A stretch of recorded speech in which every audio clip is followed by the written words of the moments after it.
Hello friends, मैं हूं खुशबू और मेरे चैनल आओ लौटे बचपन की ओर में आपका स्वागत है। इस चैनल में मैं आपको अच्छी अच्छी कहानियाँ सुनाती हूँ। आज मैं आपको मुंशी प्रेमचंद की सती वन कहानी सुनाने जा रही हूँ। कहानी कुछ इस प्रकार है। 2 शताब्दियों से अधिक बीत गए हैं, पर चिंता देवी का नाम चला आता है।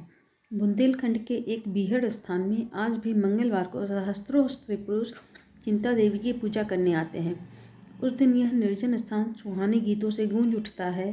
टीले और टोकरे रमणियों के रंग बिरंगे वस्त्रों से सुशोभित हो जाते हैं। देवी का मंदिर एक बहुत ऊंचे टीले पर बना हुआ है।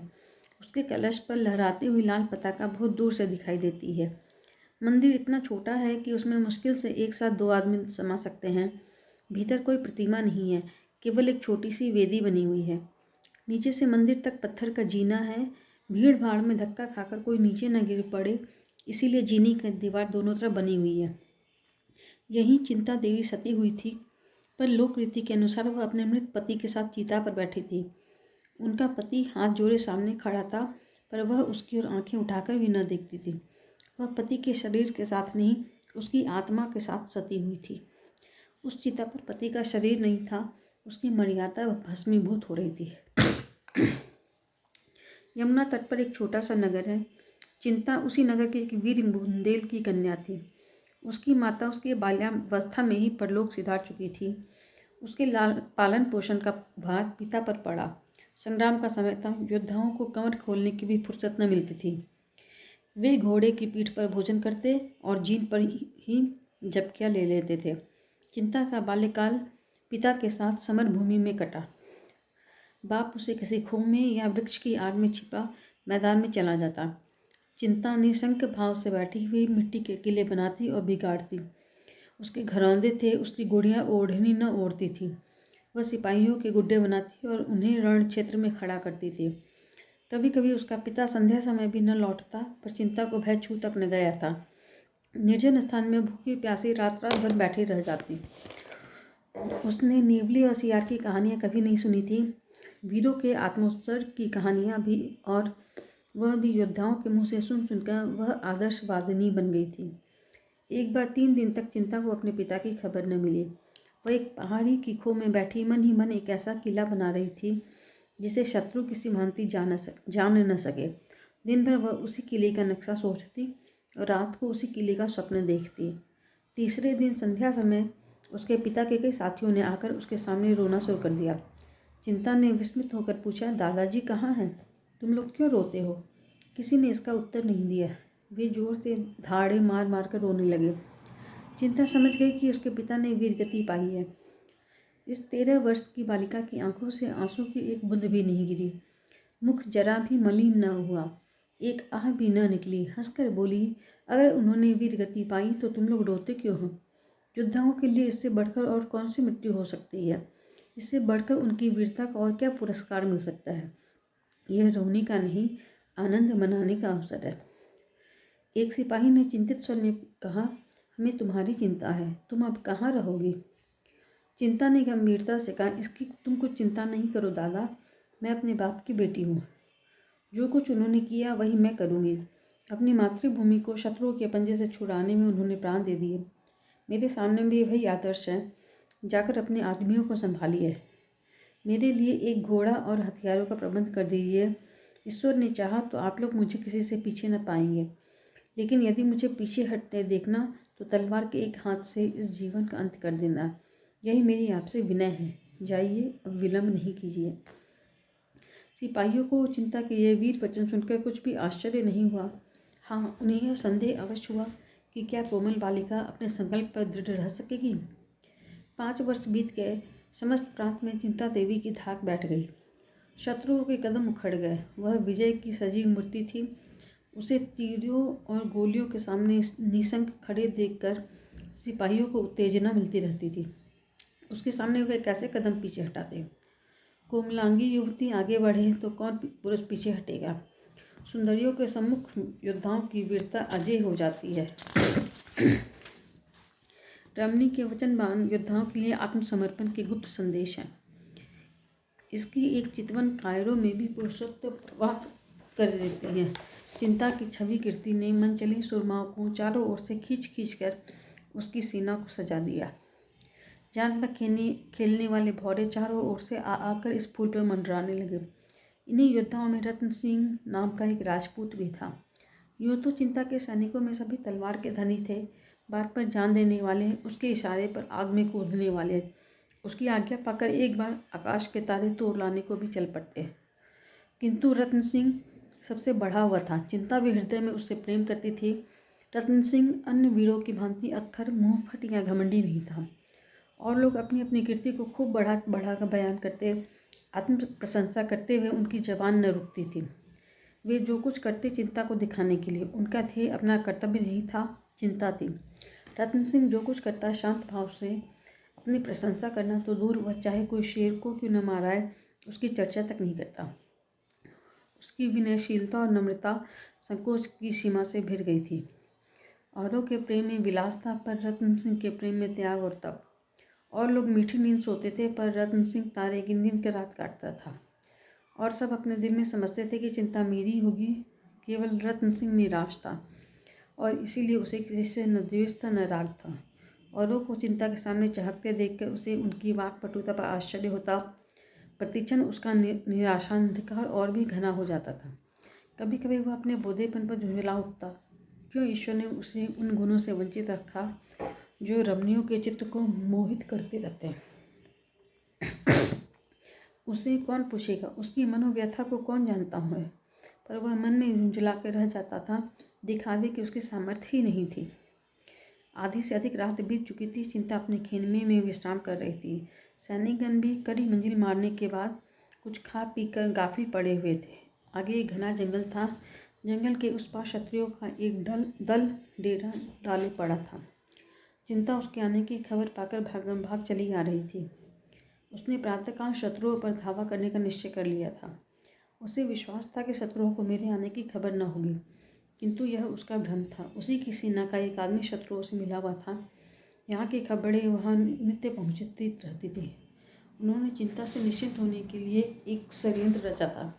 उसकी गुप्त हत्या करने के लिए 3 साहसी सिपाहियों को नियुक्त कर दिया।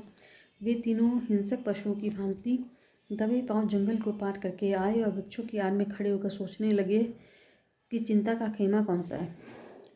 सारी सेना बेखबर सो रही थी। उससे उन्हें अपने कार्य की सिद्धि में लेस मात्र भी संदेह नहीं था। वे वृक्षों की आड़ से निकले और जमीन पर मगर की तरह रेंगते हुए चिंता के खेमे की ओर चले। सारी सेना बेखबर सोती थी। पहरे के सिपाही थक कर चूर हो जाने के कारण निद्रा में मग्न हुए हैं। केवल एक प्राणी खेमे के पीछे मारे ठंड के सिकरा हुआ बैठा था। यह रत्न सिंह था। आज उसने यह कोई नई बात नहीं की थी। पड़ावों में उसकी रात इसी भांति चिंता के खेमे के पीछे बैठे बैठे कटती थी। घातकों की आहट पाकर उसने तलवार निकाली और चौंक कर उठ खड़ा हुआ। देखा 3 आदमी झुके हुए चले आ रहे हैं। अब क्या करें? अगर शोर मचाता है तो सेना में खलबली पड़ जाए और अंधेरे में लोग एक दूसरे पर वार करके आपस ही में कट मरे। इधर अकेले तीनों जवानों ने से भिड़ने में प्राण का भय। अधिक सोचने का मौका नहीं था। उसने योद्धाओं की अविलंब निश्चय कर लेने की शक्ति थी। तुरंत तलवार खींच ली और तीनों पर टूट पड़ा। कई मिनट तक तलवारें छपाछप चलती रही, फिर सन्नाटा छा गया। उधर वे तीनों आहत होकर गिर पड़े, इधर यह भी जख्मों से चूर होकर अचेत हो गया। प्रातःकाल चिंता उठी तो चारों जवानों को भूमि पर पड़ पाया। उसका कलेजा थक्क से हो गया। समीप जाकर देखा तो तीनों आक्रमणकारियों के प्राण निकल चुके थे, पर रत्न सिंह की सांसें चल रही थी। सारी घटना समझ में आ गई। नारित्व ने वीरत्व पर विजय पाई। जिन आंखों से पिता की मृत्यु पर आंसू की एक बूंद भी नहीं गिरी थी, उन्हीं आंखों से आंसू की झड़ी लग गई। उसने रत्न सिंह का सिर अपनी जांघ पर रख लिया और हृदय आंगन में रचे विश्वंभर में उसके गले में जयमाल डाल दी। महीने भर न रत्न सिंह की आंखें खुली और न चिंता की आंखें बंद हुई। चिंता उसके पास से एक क्षण के लिए भी कहीं नहीं जाती। न अपने इलाके की परवाह थी, न शत्रुओं के बढ़ते चले आने की फिक्र। रत्न सिंह की आंखें खुली, देखा चारपाई पर पड़ा हुआ है और चिंता सामने पंखा लिए खड़ी है। क्षीण स्वर में बोला, चिंता पंखा मुझे दे दो, तुम्हें कष्ट हो रहा है। चिंता का हृदय इस समय स्वर्ग के अखंड अपार सुख का अनुभव कर रहा था। 1 महीना पहले जिस जीर्ण शरीर के सिरहाने बैठी हुई वह नैराश्य से रोया करती थी, उसे आज बोलते देख आह्लाद का पारावार नहीं था। उसने स्नेह मधुर स्वर में कहा, प्राणनाथ, यदि यह कष्ट है तो सुख क्या है? मैं नहीं जानती। प्राणनाथ संबोधन में विलक्षण मंत्र की सी शक्ति थी। रत्न सिंह की आंखें चमक उठी, जीर्ण मुद्रा प्रदीप्त हो गई, नसों में एक नए जीवन का संचार हो उठा और वह जीवन कितना स्फूर्तिमय था। उसमें कितना उत्साह, कितना माधुर्य, कितना उल्लास और कितनी करुणा थी। रत्न सिंह के अंग अंग फरकने लगे। उसे अपनी भुजाओं में अलौकिक पराक्रम का अनुभव होने लगा। ऐसा जान पड़ा मानो वह सारे संसार को सर कर सकता है, उड़कर आकाश में पहुंच सकता है, पर्वतों को चीर सकता है। एक क्षण के लिए उसे ऐसी तृप्ति हुई मानो उसकी सारी अभिलाषाएं पूरी हो गई हैं और वह अब किसी से कुछ नहीं चाहता। शायद शिव को सामने खड़े देखकर भी वह मुंह फेर लेगा, कोई वरदान नहीं मांगेगा। उसे अब किसी ऋषि की, किसी पदार्थ की इच्छा नहीं थी। उसे गर्व हो रहा था मानो उससे अधिक सुखी, उससे अधिक भाग्यशाली पुरुष संसार में और कोई भी नहीं होगा। चिंता अभी अपना वाक्य पूरा भी नहीं कर पाई थी कि उसी प्रसंग में बोली, हाँ, आपको मेरे कारण अलबत्ता दुसह यातना भोगनी पड़ी। रत्न सिंह ने उठने की चेष्टा करके कहा, बिना तप के सिद्धि नहीं मिलती। चिंता ने रत्न सिंह को कोमल हाथों से लिटाते हुए कहा, इस सिद्धि के लिए तुमने तपस्या की थी, झूठ क्यों बोलते हो? तुम केवल एक अबला की रक्षा कर रहे थे। यदि मेरी जगह कोई दूसरी स्त्री होती तो भी तुम इतने ही प्राणपण से उसकी रक्षा करते। मुझे इसका विश्वास है। मैं तुमसे सत्य कहती हूँ, मैंने ब्रह्मचारिणी रहने का प्रण कर लिया था, लेकिन तुम्हारे आत्मोत्सर्ग ने मेरे प्रण को तोड़ डाला। मेरा पालन योद्धाओं की गोद में हुआ है। मेरा हृदय उसी पुरुष सिंह के चरणों में अर्पण हो सकता है जो प्राणों की बाजी खेल सकता हो। रसिकों के हास विलास, गुंडों के रूप रंग और फकैतों के दावघात का मेरी दृष्टि में रत्ती भर भी मूल्य नहीं। उनकी नट विद्या को मैं केवल तमाशे की तरह देखती हूँ। तुम्हारे ही हृदय में मैंने सच्चा उत्सर्ग पाया और तुम्हारी दासी हो गई। आज से नहीं, बहुत दिनों से। प्रणय की पहली रात थी, चारों ओर सन्नाटा था। केवल दोनों प्रेमियों के हृदय में अभिलाषाएं लहरा रही थी। चारों ओर अनुरागमयी चांदनी चिटकी हुई थी और उसकी हास्यमयी छटा में वर वधू प्रेमालाप कर रहे थे। सहसा खबर आई कि शत्रुओं की एक सेना किले की ओर बढ़ती चली आती है। चिंता चौंक पड़ी। रत्न सिंह खड़ा हो गया और खुटी से लटकती हुई तलवार उतार ली। चिंता ने उसकी ओर कातर स्नेह की दृष्टि से देखकर कहा, कुछ आदमियों को उधर भेज दो, तुम्हारे जाने की क्या जरूरत है? रत्न सिंह ने बंदूक कंधे पर रखते हुए कहा, मुझे भय है कि अब की वे लोग बड़ी संख्या में आ रहे हैं। चिंता ने कहा, तो मैं भी चलूँगी। नहीं, मुझे आशा है वे लोग ठहर न सकेंगे। मैं एक ही धावे में उनके कदम उखाड़ दूंगा। ईश्वर की इच्छा है कि हमारी प्रणय रात्रि विजय रात्रि हो। न जाने क्यों मन कातर हो रहा है, जाने देने को जी नहीं चाहता। रत्न सिंह ने इस सरल अनुरक्त आग्रह से विवल होकर चिंता को गले लगा लिया और बोली, मैं सवेरे तक लौट आऊँगा प्रिय। चिंता पति के गले में हाथ डालकर आंखों में आंसू भरे हुए बोली, मुझे भय है तुम बहुत दिनों में लौटोगे। मेरा मन तुम्हारे साथ रहेगा। चाहो पर रोज़ खबर भेजते रहना। तुम्हारे पैरों पड़ती हूँ, अवसर का विचार करके धावा करना। तुम्हारी आदत है कि शत्रु देखते ही आकुल हो जाते हो और जान पर खेलकर टूट पड़ते हो। तुमसे मेरा यही अनुरोध है कि अवसर देखकर काम करना। जाओ, जिस तरफ पीठ दिखाते हो उसी तरफ मुँह दिखाओ। चिंता का हृदय कातर हो रहा था। वहाँ पहले केवल विजय लालसा का आधिपत्य था, अब भोग लालसा की प्रधानता थी। वही वीरबाला जो सिंहनी की तरह गरज कर शत्रुओं के कलेजे को कपा देती थी, आज इतनी दुर्बल हो रही थी कि जब रत्न सिंह घोड़े पर सवार हुआ तो आप उसकी कुशल कामना से मन ही मन देवी की मनौती कर रही थी। जब तक वह वृक्षों की ओट में छिप न गया, वह खड़ी उसे देखती रही। फिर वह किले के सबसे बड़े बुर्ज पर चढ़ गई और घंटों उसी तरफ ताकती रही। वहाँ शून्य था। पहाड़ियों ने कभी का रत्न सिंह को अपनी ओट में छिपा लिया था, पर चिंता को ऐसा जान पड़ा था कि वह सामने चले आ रहे हैं। अब उषा की लोहित छवि वृक्षों की आड़ में झांकने लगी तो इसकी मोह विस्मृति टूट गई। मालूम हुआ चारों तरफ शून्य है। वह रोती हुई बुर्ज से उतरी और शैया पर मुँह ढाँपकर रोने लगी। रत्न सिंह के साथ मुश्किल से 100 आदमी थे, किंतु सभी मंजे हुए, अवसर और संख्या को तुच्छ समझने वाली अपनी जान के दुश्मन। वीरोल्लास से भरे हुए एक वीर रस पूर्ण पद गाते हुए घोड़ों को बढ़ाए चले जाते थे। बाकी तेरी पाग सिपाही, इसकी रखना लाज, तेग तवर कुछ काम न आवे, बख्तर ढाल व्यर्थ हो जावे, रखियो मन में लाग सिपाही, बाकी तेरी पाग इसकी रखना लाज। पहाड़ियाँ इन वीर स्वरों से गूंज रही थी, घोड़े की टाप ताल दे रही थी। यहाँ तक कि पूरी रात बीत गई। सूर्य ने अपनी लाल आंखें खोल दी और उन वीरों पर अपनी स्वर्ण छटा की वर्षा करने लगा। वहीं रक्तमय प्रकाश में शत्रुओं की सेना एक पहाड़ी पर पड़ाव डालते हुए नजर आई। रत्न सिंह सिर झुकाए, वियोग व्यथित हृदय को दबाए मंद गति से पीछे पीछे चला जाता था। कदम आगे बढ़ता था पर मन पीछे हटता। आज जीवन में पहली बार दुश्चिंताओं ने उसे आशंकित कर रखा था। कौन जानता है लड़ाई का अंत क्या होगा। जिस स्वर्ग सुख को छोड़कर वह आया था, उसकी स्मृतियां रह रहकर उसके हृदय को महसूस रही थी। चिंता की सजल आंखें याद आती थी और जी चाहता था घोड़े की रास पीछे मोड़ दे। प्रतीचन रणोत्साह छीन होता जाता था। सहसा एक सरदार ने समीप आकर कहा, भैया यह देखो, ऊंची पहाड़ी पर शत्रु डेरे डाले पड़े हैं, तुम्हारी अब क्या राय है? हमारी तो यह इच्छा है कि तुरंत उन पर धावा कर दे। गाफिल पड़े हुए हैं, भाग खड़े होंगे। देर करने से वे भी संभल जाएंगे और तब मामला नाजुक हो जाएगा। 1000 से कम नहीं होंगे। रत्न सिंह ने चिंतित नेत्रों से शत्रु दल की ओर देखकर कहा, हाँ मालूम तो होता है। सिपाही ने कहा, तो धावा कर दिया जाए न। रत्न सिंह, जैसी तुम्हारी इच्छा, संख्या अधिक है यह सोच लो। सिपाही, इसकी परवाह नहीं, हम इससे बड़ी सेनाओं को परास्त कर चुके हैं।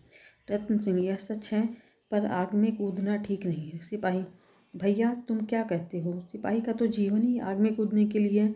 तुम्हारे हुक्म की देर है, फिर हमारा जीवन देखना। रत्न सिंह, अभी हम लोग बहुत थके हुए हैं, जरा विश्राम कर लेना अच्छा है। सिपाही, नहीं भैया, उन सबों को हमारी आहट मिल गई तो गजब हो जाएगा। रत्न सिंह, तो फिर धावा ही कर दो। एक क्षण में योद्धाओं ने घोड़ों की बागी उठा ली और अस्त्र संभाले हुए शत्रु सेना पर लपके। किंतु पहाड़ी पर पहुंचते ही उन लोगों ने उसके विषय में जो अनुमान किया था वह मिथ्या था।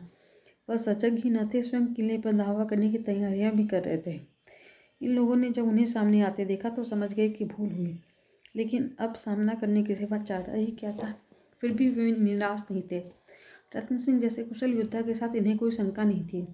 वह इससे भी कठिन अवसरों पर अपने रण कौशल से विजय लाभ कर चुका था। क्या आज वह अपना जौहर न दिखाएगा?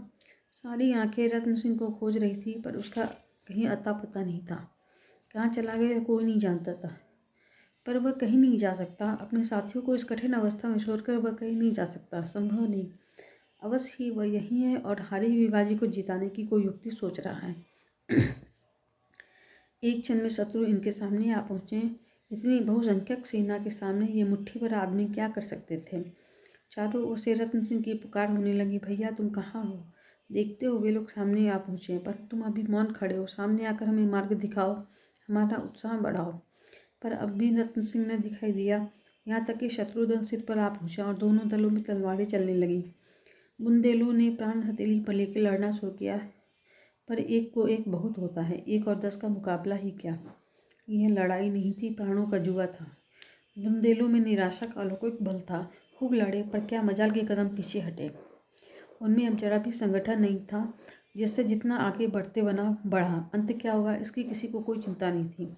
कोई तो शत्रुओं के सफ़ेद चीरता हुआ सेनापति के समीप पहुंच गया, कोई इनके हाथी पर चढ़ने की चेष्टा करते मारा गया। उनका अमानुषिक साहस देखकर शत्रुओं के मुंह से भी वाह वाह निकलती, लेकिन ऐसे योद्धाओं ने नाम पाया है, विजय नहीं पाई। 1 घंटे में रंगमंच का पर्दा गिर गया, तमाशा खत्म हो गया। एक आंधी थी जो आई और वृक्षों को उखाड़ती हुई चली गई। संगठित रहकर यह मुट्ठी भर आदमी दुश्मनों के दांत खट्टे कर देते, पर जिस पर संगठन का भार था उसका कहीं पता नहीं था। विजयी मरहटों ने एक एक लाश ध्यान से देखी। रत्न सिंह उनकी आंखों में खटकता था, उसी पर उनके दांत लगे थे। रत्न सिंह के जीते जी उन्हें नींद नहीं आती थी। लोगों ने पहाड़ी की एक एक चट्टान का मंथन कर डाला, पर रत्न न हाथ आया। विजय हुई पर अधूरी। चिंता के हृदय में आज न जाने क्यों भांति भांति की शंकाएं उठ रही थी। वह कभी इतनी दुर्बल नहीं थी। बुंदेलों की हार क्यों होगी इसका कोई कारण तो वह न बता सकती थी, पर यह भावना उसके विकल हृदय से किसी तरह नहीं निकलती थी।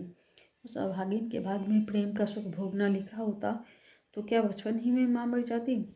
पिता के साथ वन वन घूमना पड़ता, खोहों और खंडराओं में रहना पड़ता, और वह आश्रय भी तो बहुत दिन नहीं रहा। पिता भी मुंह मोड़कर चल दिए। तब से उसे एक दिन भी तो आराम से बैठना नसीब नहीं हुआ। विधाता क्या वह अपना क्रूर कौतुक छोड़ देगा? आह! उसके दुर्बल हृदय में इस समय एक विचित्र भावना उत्पन्न हुई। ईश्वर उसके प्रियतम को आज सकुशल लाए तो वह उसे लेकर किसी दूर के गांव में जा बसेगी। पतिदेव की सेवा और आराधना में जीवन सफल करेगी। इस संग्राम से सदा के लिए मुंह मोड़ लेगी। आज पहली बार नारित्व का भाव उसके हृदय में जागृत हुआ। संध्या हो गई थी। सूर्य भगवान किसी हारे हुए सिपाही की भांति मस्तक झुकाते हुए आड़ खोज रहे थे। सहसा एक सिपाही नंगे सिर पांव निरस्त्र उसके सामने आकर खड़ा हो गया। चिंता पर वज्रपात हो गया। एक क्षण तक मनोआहत से बैठी रही, फिर उठकर घबराई हुई सैनिक के पास आई और आतुर स्वर में पूछा, कौन कौन बचा? सैनिक ने कहा, कोई नहीं, कोई नहीं, कोई नहीं। चिंता सिर पकड़कर भूमि पर बैठ गई। सैनिक ने फिर कहा, मरहटे समीप आ पहुँचे। समीप आ पहुँचे? बहुत समीप। तो तुरंत चिता तैयार करो, समय नहीं है। अभी हम लोग तो सिर कटाने को हाजिर ही हैं। तुम्हारी जैसी अच्छी इच्छा। मेरे कर्तव्य का तो यही अंत है। किला बंद करके हम महीनों लड़ सकते हैं, तो जाकर लड़ो। मेरी लड़ाई अब किसी से नहीं। एक और अंधकार प्रकाश को पैरों तले कुचलता चला आता था, दूसरी ओर विजयी मरहटे लहराते हुए खेतों को और किले में चिता बन रही थी। जो ही दीप जले, चिता में भी आग लगी। सती चिंता सुलह श्रृंगार की अनुपम छवि दिखाती हुई प्रसन्न मुख अग्नि मार्ग से पति लोक की यात्रा करने जा रही थी। चिता के चारों ओर स्त्री और पुरुष जमा थे। शत्रुओं ने किले को घेर लिया था। इसकी किसी को फिक्र नहीं थी। शोक और संताप से सबके चेहरे उदास और सिर झुके हुए थे। अभी कल इसी आंगन में विवाह का मंडप सजाया गया था, जहाँ इस समय चिता सुलग रही है। वहीं कल हवन कुंड था। कल भी इसी भांति अग्नि की लपटें उठ रही थी, इसी भांति लोग जमा थे। पर आज और कल के दृश्यों में कितना अंतर है। हाँ, स्थूल नेत्रों के लिए अंतर हो सकता है, पर वास्तव में यह उसी यज्ञ की पूर्णा होती है, उसी प्रतिज्ञा का पालन है। सहसा घोड़े की टापों की आवाज़ सुनाई देने लगी। मालूम होता था कोई सिपाही घोड़े को सर पर भगाता चला आ रहा है। एक क्षण में टापों की आवाज़ बंद हो गई और एक सैनिक आंगन में दौड़ा हुआ आ पहुंचा। लोगों ने चकित होकर देखा, यह रत्न सिंह था। रत्न सिंह चिता के पास जाकर हाँफता हुआ बोला, प्रिय, मैं तो अभी जीवित हूँ। यह तुमने क्या कर डाला? चिता में आग लग चुकी थी। चिंता की साड़ी में से अग्नि की ज्वाला निकल रही थी। रत्न सिंह उन्मत्त की भांति चिता में घुस गया और चिंता का हाथ पकड़कर उठाने लगा। लोगों ने चारों ओर से लपक लपक कर चिता की लकड़ियाँ हटानी शुरू की, पर चिंता ने पति की ओर आंख उठाकर भी नहीं देखा, केवल हाथों से हट जाने का संकेत किया। रत्न सिंह सिर पीट कर बोला, हाय प्रिय, तुम्हें क्या हो गया है? मेरी ओर देखती क्यों नहीं? मैं तो जीवित हूँ। चिता से आवाज़ आई, तुम्हारा नाम रत्न सिंह है, पर तुम मेरे रत्न सिंह नहीं हो। तुम मेरी तरफ देखो तो मैं ही तुम्हारा दास, तुम्हारा उपासक, तुम्हारा पति हूँ। मेरे पति ने वीर गति पाई। हाय, कैसे समझाऊँ? अरे लोगों, किसी भांति अग्नि शांत करो। मैं रत्न सिंह ही हूँ प्रिय। क्या तुम मुझे पहचानती नहीं हो? अग्नि शिखा चिंता के मुख तक पहुँच गई। अग्नि में कमल खिल गया। चिंता स्पष्ट स्वर में बोली, खूब पहचानती हूँ। तुम मेरे रत्न सिंह नहीं। मेरा रत्न सिंह सच्चा शूर था। वह आत्मरक्षा के लिए, इस तुच्छ देह को बचाने के लिए अपने क्षत्रिय धर्म का परित्याग न कर सकता था। मैं जिस पुरुष के चरणों की दासी बनी थी, वह देवलोक में विराजमान है। रत्न सिंह को बदनाम मत करो। वह वीर राजपूत था। वह वीर राजपूत था, रणक्षेत्र से भागने वाला कायर नहीं। अंतिम शब्द निकले ही थे कि अग्नि की ज्वाला चिंता के सिर के ऊपर जा पहुंची। फिर एक क्षण में वह अनुपम रूप राशि, वह आदर्श वीरता की उपासिका, वह सच्ची सती अग्नि राशि में विलीन हो गई। रत्न सिंह चुपचाप हतबुद्धि से खड़ा यह शोकमय दृश्य देखता रहा। फिर अचानक एक ठंडी सांस खींचकर उसी चिता में कूद पड़ा। आशा है आपको ये वीडियो पसंद